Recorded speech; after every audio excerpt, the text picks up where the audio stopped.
أعوذ بالله من الشيطان الرجيم. بسم الله الرحمن الرحيم. القارعة ما القارعة وما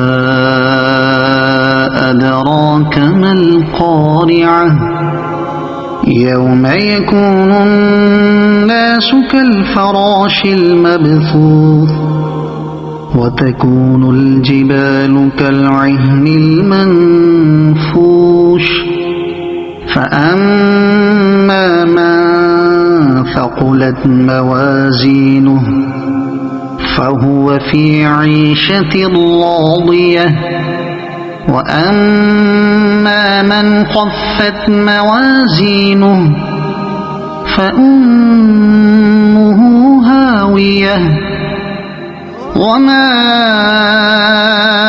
أدراك ما هي نار